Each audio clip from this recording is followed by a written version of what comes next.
Good morning students, सभी विद्यार्थियों को मेरा नमस्कार है। आज जो हम स्टार्ट करने वाले हैं वो है आपका इकाई नंबर ना सेकंड ना यूनिट नंबर सेकंड स्टार्ट करेंगे। यूनिट नंबर फर्स्ट ऑलरेडी हमारा कंप्लीट हो चुका है। ठीक है, यूनिट नंबर फर्स्ट में जो फर्स्ट चैप्टर था आपका, ठीक है, फिजिकल वर्ल्ड मतलब भौतिक के संसार था, और सेकंड जो चैप्टर था आपका इकाई एवं मापन यूनिट्स एंड मेजरमेंट जो था। ठीक है, दोनों मिलकर एक यूनिट कंप्लीट हुई। ठीक है, नेक्स्ट यूनिट जो है हमारी unit number second. Okay, chapter number 3। Okay, chapter the name of chapter number 3 मतलब चैप्टर नंबर 3 का जो नाम है वो है आपका सरल रेखा में गति ना। सरल रेखा में गति, मोशन इन स्ट्रेट लाइन।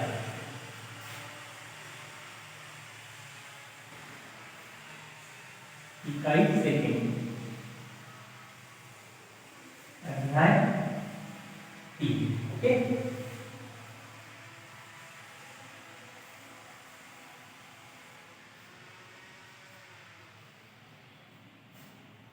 सरल रेखा में गति, मोशन इन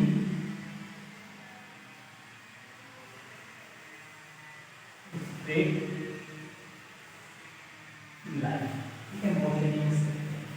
ठीक है, अब जैसे नाम से स्पष्ट हो रहा है सरल रेखा में गति। ठीक है, तो सरल रेखा में गति, इससे पहले हमको ये समझना होगा कि गति क्या होती है ना, गति कितने प्रकार की होती है। ठीक है, तो इसके पहले आपने है ना जो छोटी क्लासेस की आपकी 7, 8 है ना 9, 10, इसमें आपने बहुत सारी चीजें पढ़ी होगी गति के संदर्भ में कि गति मतलब क्या भाई, कब गति बोलते हैं हम ना। मोशंस कब होगा, यदि कोई वस्तु अपनी स्थिति को समय के सापेक्ष क्या करती है, परिवर्तित करती है। ठीक है, मतलब उसकी स्थिति में क्या होता है, परिवर्तन होता है ना, चेंज इन पोजीशन। ठीक है, मतलब अगर कोई वस्तु है, ठीक है, मान लीजिए कि यहाँ पे आपका एक टेबल रखा हुआ है।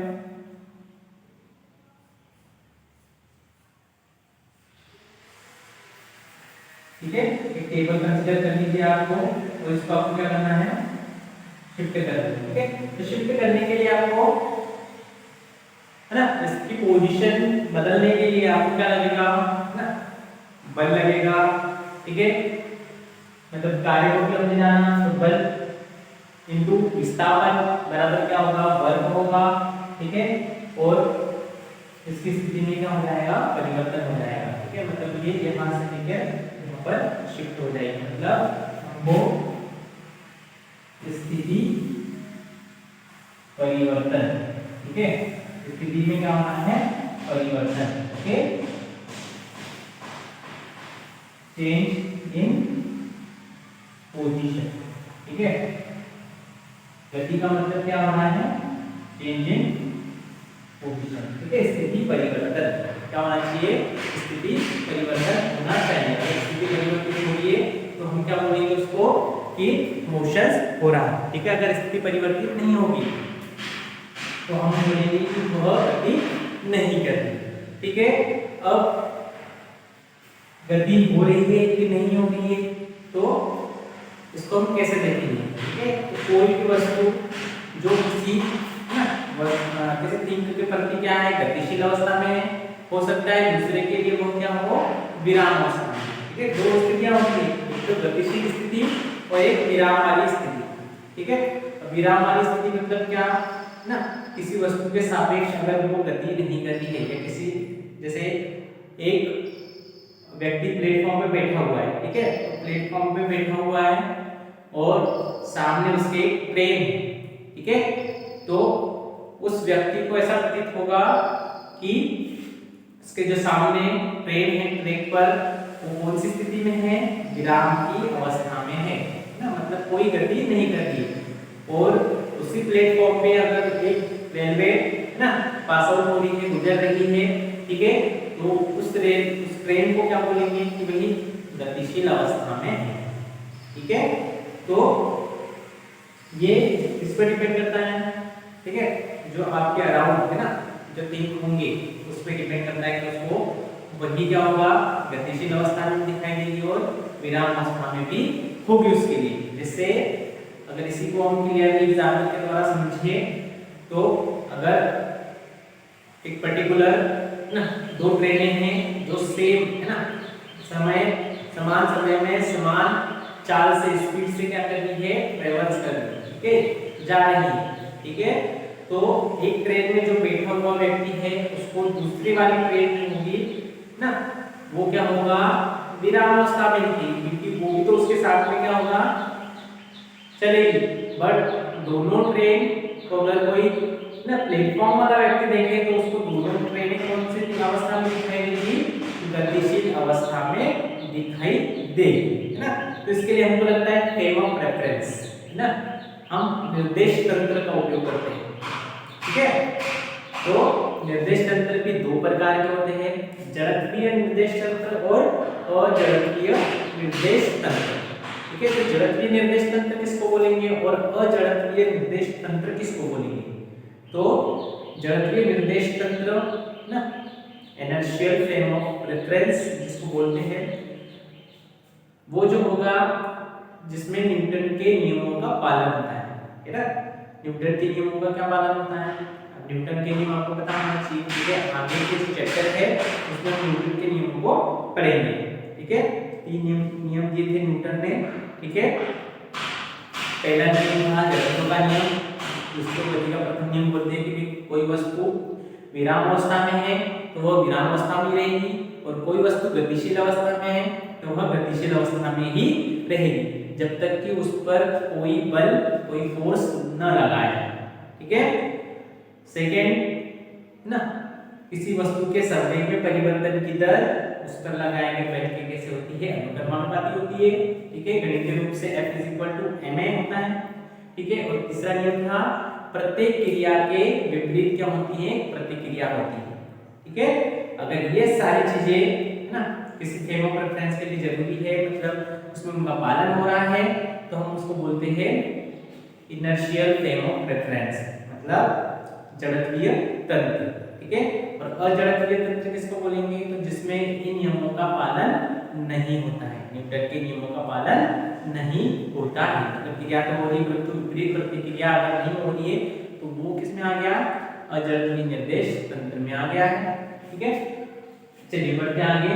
तो गति समझ में आई आपको ना। अब गति कितने प्रकार की होती है, तो दो प्रकार की होती है, ठीक है। गति के प्रकार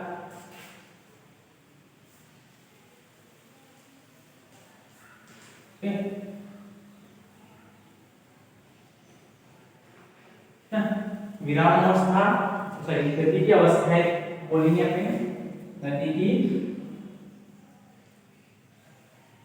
अवस्था है, ठीक है। तो एक होता है विराम अवस्था और एक होता है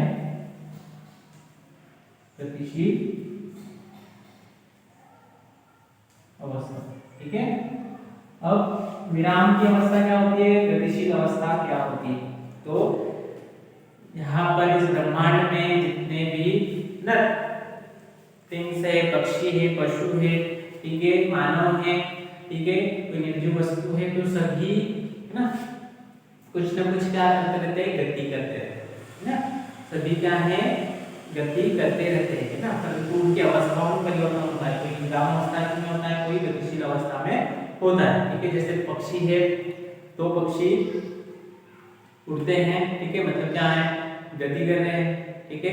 आदमी जो मानव है वो विभिन्न प्रकार की क्या है, क्रियाएं करता है, क्रिया करना मतलब क्या होगा, गति करना, ठीक है।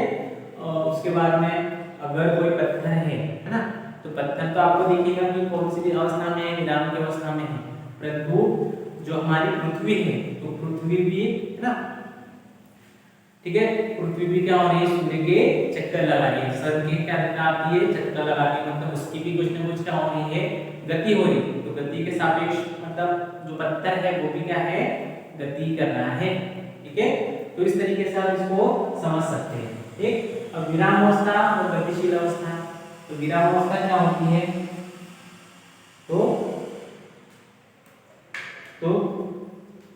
है ना, कोई कोई वस्तु अगर क्या है ना, अपनी स्थिति परिवर्तित करने में क्या है, असमर्थ है ना, मतलब स्थिति परिवर्तित कर ही नहीं सकती है, तो हम क्या बोलते हैं उसको कि भाई कौन सी अवस्था है उसकी, विराम अवस्था में है ना, मतलब कोई वस्तु खुद की अवस्था परिवर्तित करने में क्या है, असमर्थ। ठीक है, तो उसको बोलेंगे विराम की अवस्था। गतिशील ना अवस्था, तो खुद की गति के कारण है ना, तो खुद की गति के कारण क्या कर रही है, गति कर रही है, तो उसको क्या बोलेंगे, गतिशील अवस्था में बोलेंगे। ठीक है, अब गति के प्रकारों के बारे में बात करेंगे। तो गति के प्रकार, तो अलग अलग प्रकार की गतियां होती हैं। तो अलग अलग प्रकारों में सबसे पहले आपका जो सिलेबस में दिया है, सरल रेखा में गति है ना।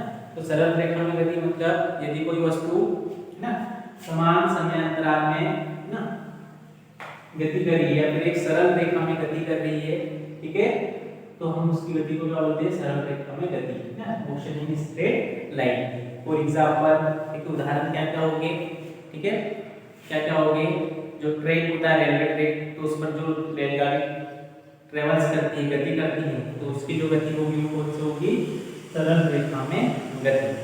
ठीक है, या फिर कार की गति है ना, कार भी क्या है, स्लिप रोड पर क्या कर रही है, गति करती है, तो उसकी गति को हम क्या बोलेंगे, सरल रेखा में गति। ठीक है, जैसे बहुत सारे एग्जांपल है सरल रेखा में गति के। ठीक है, तो इनमें भी इसके प्रकारों को डिवाइड किया गया है, इसके प्रकारों को बांटा गया है। ठीक है, जैसे एक विमीय गति, द्विमीय गति, त्रिमीय गति। ठीक है, कितनी प्रकार की गति बोली मैंने, 3 प्रकार की, एक विमीय गति, द्विमीय गति और त्रिविमीय गति। तो एक विमीय गति किसको बोलेंगे, तो एक विमीय गति मतलब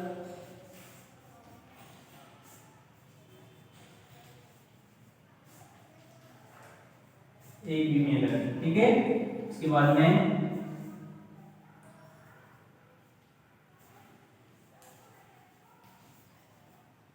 द्विमीय गति और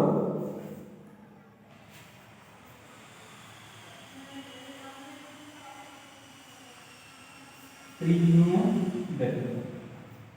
ठीक है, one dimensional motions, two dimensional motion है, थ्री डायमेंशनल मोशन। ठीक है, तो एक विमीय गति किसको बोलेंगे, यदि कोई वस्तु है ना एक सरल रेखा में गति करती है तो उसकी गति को क्या बोलते हैं, एक विमीय गति। जैसे मैंने आपको एग्जांपल बताया। ठीक है, ना रेलवे ट्रैक पर ना ट्रेन की गति को सरल रेखीय गति बोलते हैं। ठीक है, या एक विमीय गति बोलते हैं। ठीक है, कार की गति है ना, बस की गति। ठीक है, तो इन सब गति को क्या बोलते हैं, एक विमीय गति। ठीक है, द्विमीय गति क्या होती है, तो द्विमीय गति मतलब जब कोई वस्तु, ठीक है, किसी समतल में गति करती है। ठीक है, किसी समतल में अगर वो गति कर रही है तो उसकी गति को हम क्या बोलते हैं, द्विविमीय गति बोलते हैं। ठीक है, अब समतल मतलब यहाँ पे ऑब्वियसली उस क्षेत्र का क्या लंबाई और चौड़ाई से बात होगी। ठीक है, लंबाई और चौड़ाई ना, मतलब क्षेत्रफल। समतल मतलब इस तरीके से अगर क्षेत्रफल कंसीडर करें। ठीक है, ये आपका एक्सिस हो गया, तो ये क्या हो गया, वाई एक्सिस। ठीक है, और ओरिजिन अगर आपने क्या ले लिया, ओ ले लिया, यहाँ पर जो गतियां होगी, ठीक है, किसी समतल में, तो उस गति को हम क्या बोलेंगे, द्विविमीय गति। कहाँ का, तो कैरम बोर्ड पर स्ट्राइकर की गति ना, जो स्ट्राइकर आपका होता है कैरम बोर्ड्स वाला, ठीक है, जिसके द्वारा आप स्ट्रोक लगाते हो, तो उसकी भी गति क्या हो जाएगी, है ना, द्विविमीय गति हो जाएगी। ठीक है, उसके बाद में फुटबॉल का जो ग्राउंड होता है, ठीक है ना, मैदान, तो मैदान में जो खिलाड़ी कोशिश करते हैं, गति करते हैं, उनकी गति को हम द्विविमीय गति बोलते हैं ना। दीवार पर चिपकली भी अपनी स्थिति को परिवर्तित करती है, क्योंकि दीवार भी क्या होती है, समतल के रूप में होगी।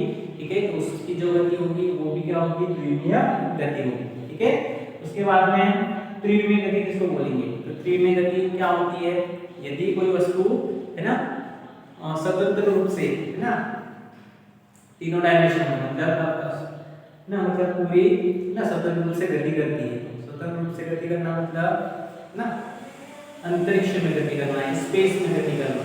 ठीक है, तो यदि कोई वस्तु ना स्पेस में, मतलब अंतरिक्ष में गति करती है, ठीक ठीक है, या फिर स्वतंत्र रूप से गति करती है तो उसको हम बोलते हैं त्रिविमीय गति। या कोई वस्तु अगर आकाश में गति कर रही है तो उसको हम बोलते हैं त्रिविमीय गति, ठीक है। जैसे पक्षियों, है ना, पक्षियों की गति, है ना, रैंडम किधर भी उड़ते हैं, किधर भी गति करते हैं, ठीक है। पतंग की गति, ना, काइट्स, ना, पतंग की गति को भी हम त्रिविमीय गति के अंदर ले सकते हैं, ठीक है। उसके बाद में, है ना, गैस के अणुओं की गति, ठीक है, तो पार्टिकल ऑफ एयर पार्टिकल्स जो होते हैं उनकी गति, तो उनकी गति क्या होगी, त्रिविमीय गति के अंतर्गत आएगी, ठीक है।